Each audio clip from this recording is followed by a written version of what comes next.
Merci Madame Faïda, merci à vous tous d'être là aujourd'hui pour nous écouter parler de la dette des sangs ou des relations franco-marocaines.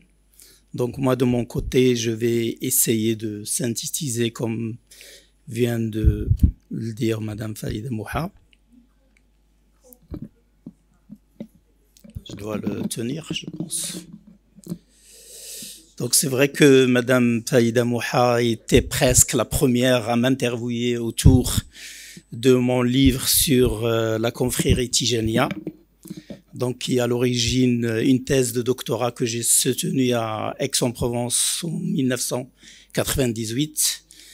Et il est vrai aussi que avant la soutenance de cette thèse, j'ai commencé à charrier même les archives, documents inédits sur la question du Sahara, parce que la Tijania, cette confrérie qui a pris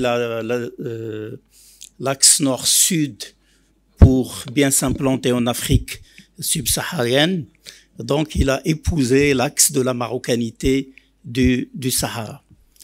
Ce livre, dont la 5e édition va paraître, je pense, dans quelques semaines. C'est un livre qui a fait la jonction entre ce qu'on appelle le Sahara oriental et le Sahara occidental.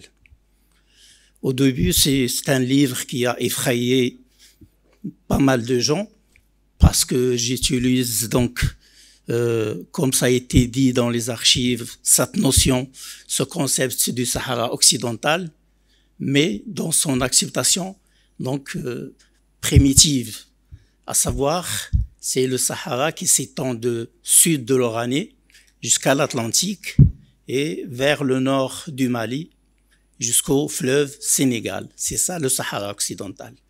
Et cette désignation géographique, c'est le départ des colonies ou du colonialisme français depuis l'Algérie. On est à l'est et on désigne un espace qui est à l'ouest, qui est le Sahara occidental. Donc il n'y a aucun malheur à utiliser ce terme.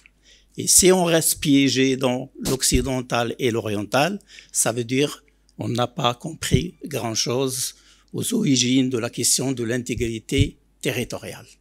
Pour toujours résumer, ça veut dire c'est un départ de l'Est, mais qui conçoit le point d'arrivée qui est l'Atlantique. Le même projet récupéré par l'Algérie, pas seulement après 62, mais déjà dans les années 57, 50, 58. Si le problème du Sahara demeure, c'est parce qu'on a voulu, à un moment donné, négocier avec l'Espagne de 1903 jusqu'à 1940, la récupération de ce qu'on appelle le Sahara espagnol ou le Sahara ou le Rio de Oro. Parce que à l'origine, c'est un rêve colonial. La France, avec Jules Cambon et les socialistes opportunistes de la Troisième République, ils voulaient faire du Maroc une extension pure et simple de la colonie algérienne. Coloniser le Maroc, plus de Maroc, et donc la colonie avec une façade méditerranéenne et l'Atlantique. Alfred Le Chatelier, c'est un homme, un sauveur. C'est lui qui a synthétisé le projet du protectorat depuis 1898-1900. Il a dit que le Maroc doit être soumis à un régime protectorat, ça veut dire gouverné par son sultan, par les chefs religieux des confréries et par les chefs des tribus. Et c'est ce qu'on a suivi. Ça veut dire il faut, en revenant aux archives, revisiter le travail des protectorats. Donc il y a beaucoup de gens qui ont travaillé sur la question et j'en passe. Pour aller vite et parler de cet axe nord-sud, on a perdu deux axes. Celui de Sijil Massa, ça veut dire le Tafil el-Touet, Tombouctou. On a perdu celui de Akka, Tindouf, Tombouctou. Il nous reste le seul qui est la route Al-Mouravid, Tariq al-Lamtouni, تيزنيت الداخلة l'actuel en dialecte marocain قاضيين به الغرض. Ça fonctionne à merveille. Donc pourquoi cette taxe? Cette taxe, on peut l'utiliser comme un ascenseur dans la compréhension, l'appréhension de la question de l'intégrité territoriale. On peut l'appliquer aussi comme généalogie de ceux qui ont défendu l'intégrité territoriale du Maroc côté français, à commencer par le général Lyautey. Il est vrai, il a annexé Béchar. On lui a dit de sortir parce que c'était un territoire marocain. Et il a fait semblant. Il y a eu, après un mois, on lui a dit, est-ce que tu as quitté Béchar? Il lui a dit non, j'y suis toujours. Il lui a dit, tu restes parce que c'est stratégique. Plus tard, on va découvrir la situation géographique aussi de Tindouf et d'autres localités. Mais plus tard, c'est le monsieur qui va défendre, donc Anglais-Bec, la question de l'intégrité territoriale en disant que la ligne de Niamey, la ligne actuelle qui sépare la Mauritanie du Mali et de l'Algérie, que c'est une ligne imaginaire, conçue en 1955, adoptée en 1909, ça s'appelle la ligne de Niamey, parce que les armées côté Algérie française et côté malien se sont tirés dessus. Mais cette ligne, il va tout droit vers le sud d'Agadir. Donc on conçoit déjà encore l'Atlantique et régler définitivement la question de la frontière de 1901-1902 que a défendu donc le général Lyautey contre l'avis du gouverneur général de l'Algérie, le ministre des colonies. Donc ça veut dire les autorités du protectorat, ils étaient contrariés par tout le monde. Tout le monde était pour la colonie. Ministère de la guerre, des colonies, gouverneur général, tout le monde. Et il n'y avait que le général Lyautey et un certain gouverneur qui s'appelle André Bonamy, qui a dit pas question d'accorder l'oreiller de Oro à la colonie Algérie parce que c'est les pieds des Maroc. Le Maroc s'étend nord-sud. Il a fait une mission aller-retour. Il a dit pas question de sanctionner ce territoire et l'annexer en cas de récupération de ce territoire. Monsieur Kenbib a parlé de certaines notions comme la pacification et moi je rajoute la notion de zone d'influence. Est-ce que vous savez pourquoi la France a utilisé, ou l'Espagne, zone d'influence ou pacification? Parce que dans les traités, notamment le traité de 1912, il n'est pas question d'utiliser la violence et les armes contre les Marocains. D'où la notion de pacification.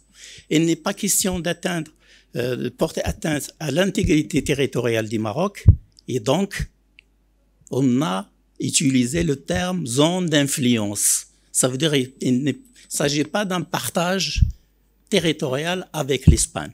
Et donc, c'est des territoires récupérables par la France. Donc, parler des archives, c'est aussi cette généalogie. Moi, je pense, je peux la commencer aussi par Giscard d'Estaing, stagiaire, alors qu'il était étudiant à l'ENA, et il a rendu visite donc pays africains, notamment le Sénégal. Et après, il a visité le Maroc. Et c'est ce monsieur-là qui va refuser de reconnaître le Polisario lors de sa visite à Alger. Le lendemain, ça a fait scandale. On a changé même le parcours de la visite de Giscard et on l'a fait passer par un boulevard qui a connu donc des événements sanglants lors de la guerre d'Algérie. Et donc, il a failli donc couper la visite à Alger. Et ça a été rapporté par un monsieur très important dans la question du Sahara. C'est l'ambassadeur algérien qui était alors à Paris, Mohamed Bejaoui. Mohamed Bejaoui, c'est l'inventeur de 3 concepts très importants pour la question du Sahara. D'abord, l'intangibilité des frontières héritées de la colonisation.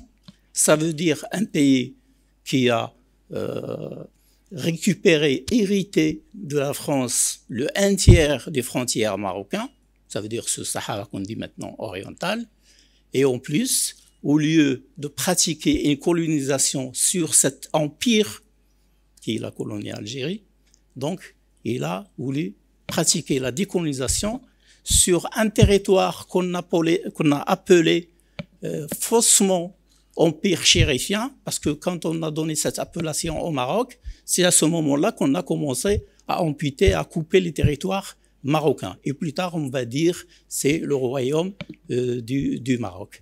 Et donc, avec Giscard, je pense, il y a le président Jacques Chirac, et je pense maintenant avec Emmanuel Macron.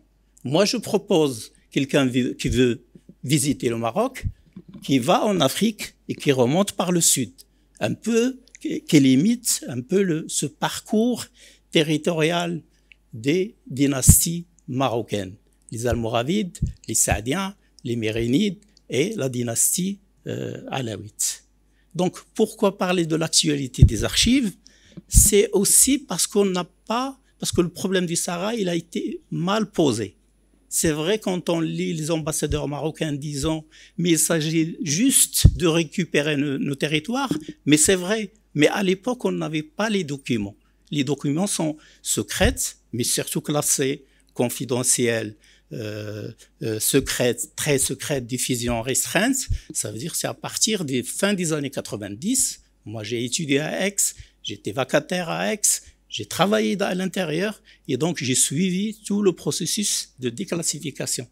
À partir des années 2014, surtout 2000 jusqu'à maintenant, et là, c'est des pupettes, c'est des mines d'or, donc sur lesquelles j'ai commencé à travailler. Ça veut dire que c'est des archives qui remettent en question le récit national, le roman national. Comme je l'ai fait dernièrement, je pense que je ne peux pas dire le site, mais je remets en question, preuve à l'appui, que la guerre du sable, par exemple, ça a été déjà précédé par des événements sanglants. On chasse les Mokhazni, ça veut dire les forces auxiliaires, et après, en 63, le 8 octobre, on lance une guerre contre le Maroc. Le Maroc riposte. Tariha est assuré, c'est sûr, mais il y a une attaque et surtout, il y a un positionnement dans la ligne de Fès de 57. La France a adopté cette ligne en 57 parce qu'avant, c'est la ligne trinquée. Et dans la ligne trinquée, Hassé Baïda, Omlacha, Hassé Mounir, tout ça, ils sont dans le territoire marocain. Et j'ai mis la carte. Ça s'appelle la carte administrative de 1955, qui est normalement censée être détruite. Moi, j'ai récupéré une copie. Donc, l'image d'une copie de cette carte. Et aussi les documents donc classés secrets du SDEC, des GSE, qui parlent du flottement des drapeaux marocains à Tindouf jusqu'en juillet de 1962, par exemple. Et si je fais le lien, par exemple, à partir de tous ces archives avec la conférence de M. Kenbib, eh ben, je vais dire qu'en 1917, par exemple, c'est par Daher, à partir du Palais Royal, qu'on a lancé le projet de la mosquée de Paris. 1917, projet de création d'un institut musulman et mosquée de Paris, plus les 2 hôtels pour les pèlerins marocains maghrébins au lieu saint. Et donc, on va commencer ce projet doublé d'un autre projet, ce qui est le khalifa. Considérer le sultan comme khalife sur l'Afrique du Nord et l'Afrique de l'Ouest. Et dans le comité plus tard pour la construction de cette mosquée, il y aura un jeune avocat qui est le futur président mauritanien, Mokhtar Ould Daddah. Plus tard, on va annoncer le chiffre de 200 000 morts. La dette du sang, donc on va commencer la construction de cette mosquée où le sultan Moulay Youssef va injecter 3 millions, 2 millions, 1 million, 54 tapis après l'inauguration, sans parler des souscriptions, il est vrai, des Algériens, des Tunisiens, des musulmans de l'AOF, mais aussi des Marocains. Le problème, c'est que dans cette mosquée est né pas dans cette mosquée, mais en liaison, est né le projet des séparatistes, 2 projets séparatistes. Un de celui qui va devenir le recteur de la mosquée de Paris, Hamza Boubacar, à qui on a promis une république sahraoui où il y aura les tribus d'Ouyoumene, Chaanba et Ouled Sidi Cheikh. Et après, on me dit non, c'est très dangereux, c'est la frontière avec le Maroc. Donc, on va te nommer recteur de la mosquée de Paris sous la protection du ministre de l'Intérieur, monsieur François Mitterrand. Deuxième projet séparatiste, Habouha, Oud el-Bellal, Hamdi, donc je passe les noms. On envoie 3 par hélicoptère Alger, puis Paris, Tour Eiffel, visite de la mosquée de Paris, surtout 2, ils disent, mais ça, on connaît, ça c'est l'artisanat marocain. Le stuc, tout le reste. Et donc, le gars, il va rentrer en contact avec le Qaïd marocain qui va regagner le Maroc, Qaïd Ould Sanaoui. Et un des deux, Hamdi Ould Salek, qui normalement peut être désigné à la tête d'un pseudo-État que la France a appelé le pare-choc pour préserver et pour protéger la Mauritanie. Ce gars-là va finir marocain et dans une guérilla contre l'entrée de l'ALN à Tindouf en 1962. Donc le monde est petit, ça veut dire ces archives-là, comment on va les aborder? Comment on va les acquérir? Qui va nous dire il y a dans ce fond et dans tel fond des choses sur le Maroc? Parce que le plus important, il est à Aix. C'est pas dans les archives des affaires étrangères, ça veut dire Nantes et la Courneuve. On trouve les plus belles pièces, notamment les amputations territoriales. J'ai les cartes ici, donc j'ai pas préparé quelque chose pour montrer, mais je pense qu'on aura l'occasion, donc dans un futur proche, surtout après la sortie, j'espère, de la publication de la 5e édition et surtout de la sortie des traductions par l'Académie des Royaumes qui a traduit le livre vers le français, vers l'espagnol, l'arabe et l'anglais. Donc, on a beaucoup d'entrées, sauf qu'il y a un travail, il faut des spécialistes, il faut des équipes, des étudiants, parce que le Fonds gouvernement général de l'Algérie, notamment la série H, souvent il n'y a pas Maroc.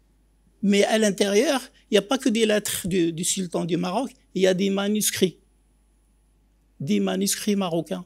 Il y a tout le fond d'Izaouia, Kalzazia, tout ça.